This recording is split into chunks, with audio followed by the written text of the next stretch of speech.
영국 사우스햄튼. 한 여성이 늦은 밤 친구와 술을 마시고 집으로 돌아갑니다. 그리고 그것은 그녀의 마지막 모습이 됩니다. 이틀 뒤 그녀는 참혹한 모습으로 발견되는데요. 경찰은 곧장 가장 유력한 용의자를 특정하고 검거에 나서지만 그를 검거하는 데 실패합니다. 용의자가 누구인지 그 정체를 모두 알고 있는 상황. 그런데 용의자를 잡을 수 없습니다. 이 황당한 사실에 피해자의 부모 그리고 많은 영국인들은 분노합니다. 영국 경찰은 과연 그를 잡을 수 있을까요? 오늘의 이야기 시작하겠습니다. 영국 사우스햄튼. 영국 햄프셔주의 가장 큰 도시이며 항구 도시로 중세 시대부터 조선업과 무역업이 발달했습니다. 타이타닉호의 출항지이며 기념관이 있어 타이타닉 마니아들에게는 일종의 성지나 다름없는 곳이죠. 오늘 사건의 주인공 한나 클레어 포스터. 1985년생으로 사우스햄튼에 살고 있습니다. 명랑한 성격의 한나는 주위에 친구가 많았습니다. 특히 웃는 얼굴이 예뻐 남자친구들에게도 인기가 많았죠. 한나는 어릴 때부터 의사가 되고 싶었습니다. 그래서 열심히 공부해 자신이 원하던 의대에 드디어 합격합니다. 모든 것이 순조로울 것만 같았죠. 그러나 불행은 늘 예상치 못한 곳에서 일어나는 법입니다. 안타깝게도 그녀에게 닥친 불행은 그녀의 모든 것을 한순간에 앗아가 버리고 맙니다. 2003년 3월 14일 금요일, 영국 사우스햄튼. 18살의 한나는 학교에서 친구들과 수업을 받고 있습니다. 내일이 주말이라 그런지 수업 받는 내내 한나는 매우 즐거워 보입니다. 수업이 끝나고 이대로 집에 가기 아쉬웠던 한나는 친구 헬렌과 불금을 보내기 위해 바에가 한잔하기로 합니다. 한나는 엄마에게 문자를 보냅니다. 엄마, 나 오늘 헬렌이랑 놀다 가요. 좀 늦을 것 같으니 기다리지 마세요. 걱정하지 말아요. 한나와 헬렌은 포츠우드로 가서 더 호빗이라는 바에 갑니다. 두 사람은 술도 마시고 이런저런 이야기도 나누며 즐거운 시간을 보냅니다. 시간 가는 줄 모르고 정신없이 놀다 보니 시간은 벌써 10시를 넘어가고 있었습니다. 밤 10시 30분. 휴대폰을 꺼내 시간을 확인한 한나는 깜짝 놀랍니다. 생각보다 시간이 너무 많이 흘렀기 때문입니다. 한나와 헬렌은 서둘러 바를 나와 집으로 돌아갑니다. 여기 지도를 함께 보시죠. 이곳이 두 사람이 방금 나온 더 호빗이라는 바입니다. 바에서 그리 멀지 않은 곳에 있는 이곳이 바로 한나의 집입니다. 그러나 친구 헬렌은 집이 멀어 버스를 타고 가야 합니다. 버스 정류장은 바에서 약 1.1km 정도 떨어진 이곳에 있습니다. 한나는 자신의 집 가는 길에 버스 정류장이 있으니 헬렌을 먼저 데려다 주고 집으로 돌아갈 생각이었습니다. 버스 정류장에서 한나의 집까지는 약 500m 정도밖에 되지 않습니다. 바에서 나온 한나와 헬렌은 버스 정류장으로 걸어갑니다. 짙은 밤, 거리에는 술에 취해 비틀거리는 사람들이 보입니다. 한나와 헬렌은 두려움에 발걸음을 재촉합니다. 밤 10시 50분. 두 사람은 버스 정류장에 도착합니다. 몇 분이 흐르고 헬렌은 버스를 타고 떠납니다. 한나는 헬렌과 인사한 뒤 혼자 집으로 걸어갑니다. 다음날 아침, 2003년 3월 15일 새벽 5시. 이른 아침 잠에서 깬 한나의 부모는 아직 딸이 집에 돌아오지 않았다는 것을 알게 됩니다. 당연히 집에 와 자고 있으리라 생각했는데 한나가 집에 없는 것을 확인한 부모는 당황스러웠습니다. 만약 한나가 친구 집에서 자고 온다면 분명 미리 연락했을 것입니다. 하지만 아무 연락도 없었죠. 불안한 마음에 문자를 보내보지만 답장은 오지 않습니다. 두 사람은 너무 이른 시간이라 친구 집에서 자느라고 연락을 하지 못하는 모양이라며 좀 더 기다려보기로 합니다. 오전 10시 30분. 아직 한나에게는 연락이 없습니다. 더 이상 기다리고 있을 수만은 없었던 한나의 부모는 친구 헬렌에게 전화를 합니다. 그런데 헬렌은 어제 술 먹고 한 11시쯤 헤어졌어요. 왜요? 한나한테 무슨 일이 있어요? 헬렌의 말에 놀란 한나의 부모는 바로 경찰에 신고합니다. 신고를 접수한 경찰은 바로 수사에 착수합니다. 경찰은 먼저 한나와 마지막으로 함께 있었던 것으로 추정되는 친구 헬렌을 찾아갑니다. 헬렌은 어젯밤 포츠우드 버스 정류장에서 한나와 헤어진 뒤 그녀를 만난 적이 없다고 말합니다. 경찰은 헬렌의 진술을 검증하기 위해 버스 정류장과 두 사람이 바를 나와 버스 정류장까지 지나온 길에 있는 CCTV를 모두 수집합니다. 밤 10시 43분 거리에 설치되어 있던 한 CCTV에서 한나와 헬렌의 모습이 나타납니다. 이어 버스 정류장에서 헤어지는 두 사람의 모습을 발견합니다. 그리고 그 모습을 끝으로 한나의 모습은 더 이상 CCTV에서 확인할 수 없었습니다. 버스 정류장에서 한나의 집까지는 약 500m 정도밖에 되지 않는 꽤 가까운 거리입니다. 그래서 경찰은 버스 정류장에서 한나의 집으로 가는 모든 경로에 있는 이웃을 대상으로 탐문 수사를 진행합니다. 하지만 한나를 보았거나 수상한 사람을 봤다는 사람은 아무도 없었습니다. 혹 비명 소리를 들었거나 수상한 정황을 목격했다는 이 또한 없었습니다. 경찰은 탐문 수사에서 아무 소득이 없자 수사 방향을 전환해 한나의 휴대폰 기록을 조사합니다. 그리고 한나가 사라지던 날 밤 11시 무렵 그녀가 999에 전화한 기록을 발견합니다. 999는 영국의 긴급 번호로 우리나라의 112, 119와 같다고 보시면 됩니다. 999 상담원의 말에 따르면 무슨 도움이 필요하냐고 계속 물어봤지만 한참을 아무 대답이 없어 실수로 전화했거나 장난 전화일 것이라고 생각했다고 합니다. 하지만 만약을 대비해 얼마간 더 기다려봤지만 아무 대답이 없어 결국 끊어버렸다고 했습니다. 경찰은 전문기관에 약 2분 정도 되는 음성 파일의 분석을 의뢰합니다. 그 결과 중요한 단서로 보이는 한 남성의 음성을 어렴풋이 들을 수 있었습니다. 그 남성은 남아시아인들의 독특한 영어 억양을 가지고 있었습니다. 또 차 시동 소리가 들리는 것으로 보아 차 안에서 말하는 것 같았습니다. 다행히도 그날 밤 한나의 휴대폰은 켜져 있었습니다. 경찰은 휴대폰 위치 추적을 통해 한나가 사라진 날 밤 그녀의 행적을 추적하는데 그날 밤 11시가 넘어가는 시간 한나는 포츠우드의 어느 거리를 빠르게 이동하고 있었습니다. 분명 차를 타고 이동하는 것으로 보입니다. 그러다 어느 한 곳에서 멈추더니 그곳을 끝으로 더 이상의 움직임은 포착되지 않았습니다. 해당 지역은 한나의 집에서 불과 1km도 떨어지지 않은 가까운 거리였습니다. 경찰관 한 명이 출동해 그 지역을 샅샅이 수색합니다. 그리고 사건은 새로운 국면을 맞이합니다. 2003년 3월 16일 경찰은 한나의 휴대폰 추적 결과 마지막으로 신호가 잡힌 곳으로 출동해 그 주변을 수색하던 중 마을 어귀에 있는 숲을 속에서 무언가 이상한 형체를 발견합니다. 그는 천천히 그곳을 향해 걸어갑니다. 그리고 잠시 뒤 한 여성이 땅바닥에 쓰러져 있는 것을 발견합니다. 그녀는 이미 숨이 끊어진 뒤였습니다. 그는 현장을 봉쇄하고 경찰청 본부로 연락해 지원을 요청합니다.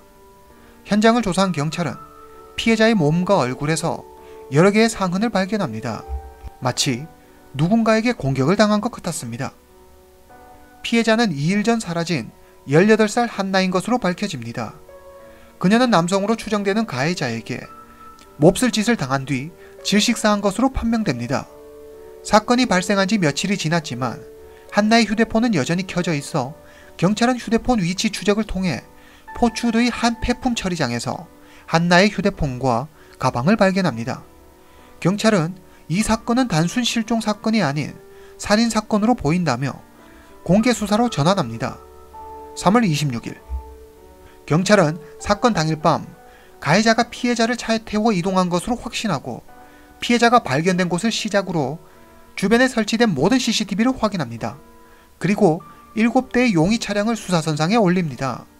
경찰은 이들을 상대로 탐문 조사를 실시하는데 특히 헤이즐우드 식품회사로 등록된 트럭 한 대가 경찰의 주의를 끌었습니다. 경찰은 트럭 운전자를 만나기 위해 해당 회사를 찾아갔지만 운전자가 회사에 출근하지 않아 만날 수 없었습니다. 회사 동료들을 상대로 한 조사에서 해당 트럭의 운전자는 팔신 콜리, 당시 나이 36세, 인도인이라는 사실을 알아냅니다. 인도인. 이 말을 듣는 순간 999 신고 녹음 파일에서 들렸던 남아시아 출신으로 추정되는 한 남성의 억양이 경찰의 내리를 스칩니다. 경찰은 콜리를 수상하게 생각합니다. 콜리는 따로 차를 가지고 있지 않아 허락을 받고 회사 소유의 트럭으로 출퇴근한다고 했습니다. 경찰은 사건 당일 밤 콜리의 이동 경로를 확인합니다. 콜리의 이동 경로와 휴대폰 위치 추적으로 확인된 피해자의 이동 경로가 거의 일치했습니다. 또 콜리의 상관은 경찰 수사에서 다음과 같이 말합니다. 다음날 출근했는데 전날 누구랑 싸운 것처럼 얼굴에 상처가 나 있더라고요. 그리고 그날따라 넋 나간 사람처럼 마냥 내내 멍하게 있다가 해야 될 배송량도 다 채우지 않고 퇴근해서 얼마나 화가 났었는데요. 경찰의 의심은 점점 확신이 되어가고 있었습니다. 경찰은 콜리가 타고 다니는 트럭을 조사합니다. 그리고 그곳에서 결정적인 증거를 찾아냅니다. 바로 피해자의 것으로 보이는 혈흔과 머리카락을 발견하는데 DNA 분석 결과 일부 혈흔과 머리카락이 피해자 한나의 것으로 밝혀집니다. 그리고 나머지 일부 혈흔은 신원을 알 수 없는 남성의 것으로 밝혀지는데 이 신원 미상 남성의 DNA와 한나의 몸에서 채취한 남성의 DNA가 일치했습니다. 경찰은 용의자가 트럭 안에서 범행을 저지르고 한나를 마을 어귀 수풀에 유기한 것으로 보고 팔신 콜리를 유력 용의자로 특정하고 수사를 벌입니다. 모든 증거를 확보한 경찰은 법원으로부터 수색영장을 발부받아 곧장 콜리의 집으로 향합니다. 그의 집에 도착한 경찰은 현관문을 두드렸지만 아무 반응이 없었습니다. 불길한 생각에 강제로 문을 열고 들어가 보니 집안은 텅텅 비어 있었습니다. 콜리를 찾는데 실패한 경찰은 콜리의 아내를 찾아 그의 행방을 캐물었습니다. 그녀에 따르면 3월 18일, 그러니까 사건 발생 4일 뒤 남편 콜리는 병원에 계시는 어머니를 보러 가야 한다며 인도로 돌아갔다고 했습니다. 아내와 두 자녀를 영국에 남겨둔 채 말이죠. 콜리의 아내는 자신의 남편이 흉악한 범죄를 저지르고 자신과 두 자녀를 남겨둔 채 인도로 도망갔다는 사실에 절망했습니다.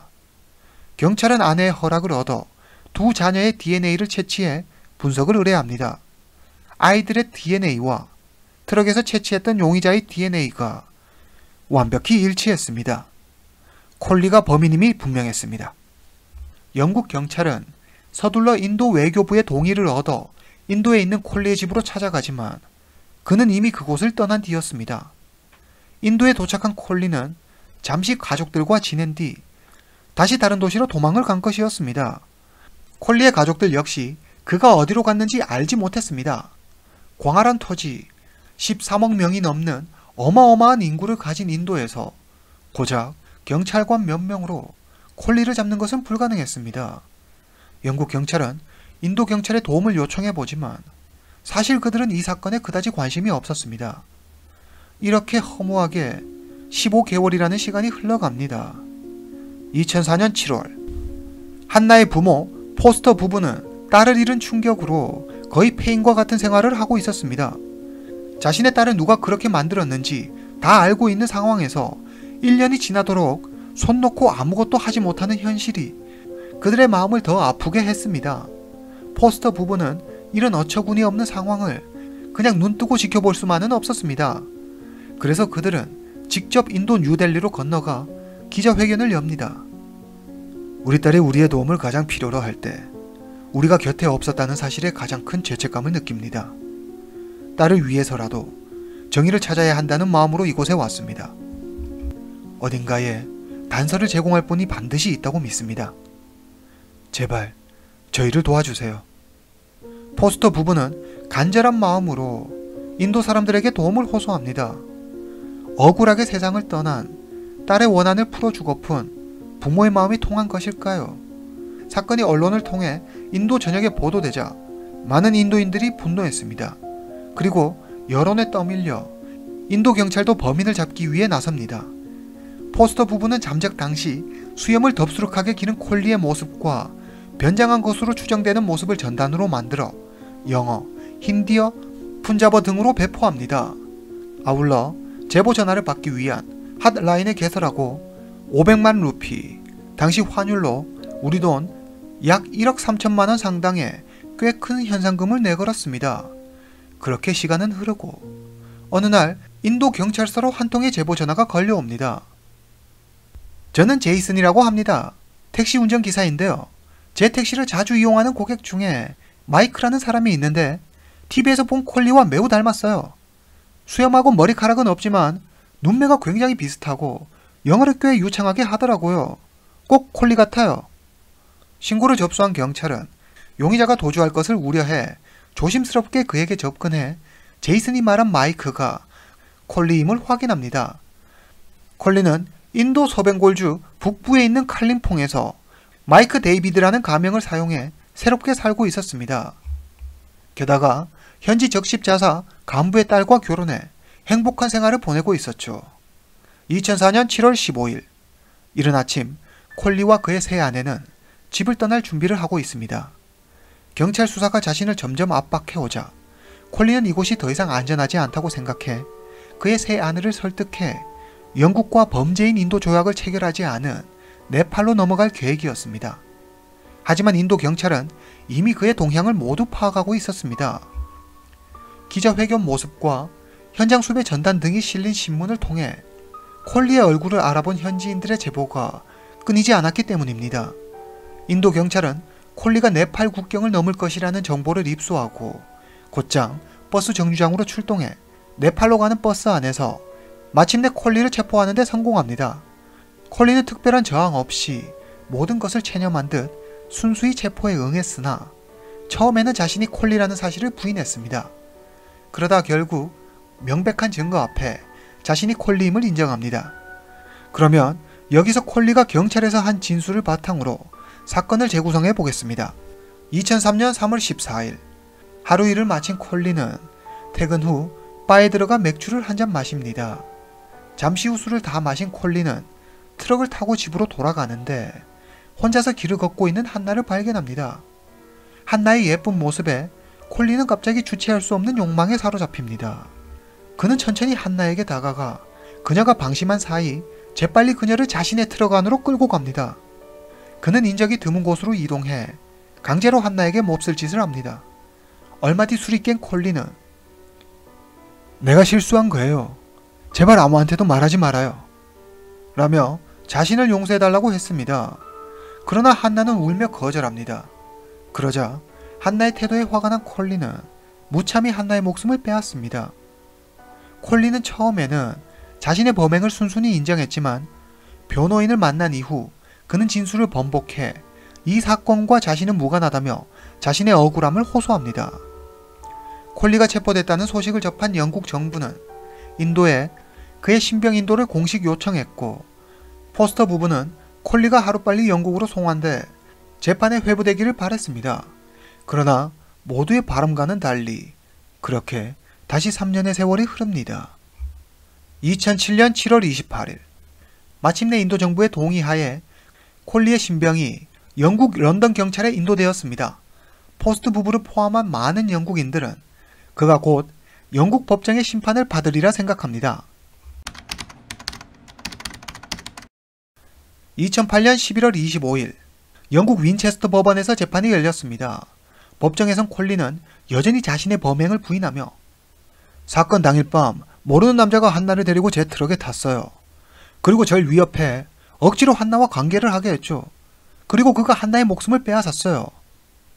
콜리는 의문의 남성이 복면을 쓰고 있었기 때문에 얼굴이 잘 기억나지 않는다고 했습니다. 말도 안 되는 뚱딴지 같은 변명을 늘어놓는 그의 말을 믿는 사람은 아무도 없었습니다. 영국 법원은 최종적으로 피고 콜리에게 유죄를 판결해 무기징역을 선고합니다. 재판이 끝난 후 한나의 아버지는 이 순간을 위해 5년을 기다렸고 드디어 억울한 딸의 원한을 풀게 되었다며 눈물을 흘렸습니다. 18살, 의사가 되고 싶다는 자신의 오랜 꿈도 다 이루지 못한 채 꽃다운 나이에 안타깝게 세상을 떠난 한나 포스터. 이제는 하늘에서는 편안했으면 좋겠습니다. 오늘 이야기는 여기까지입니다. 다음 시간에 뵙겠습니다.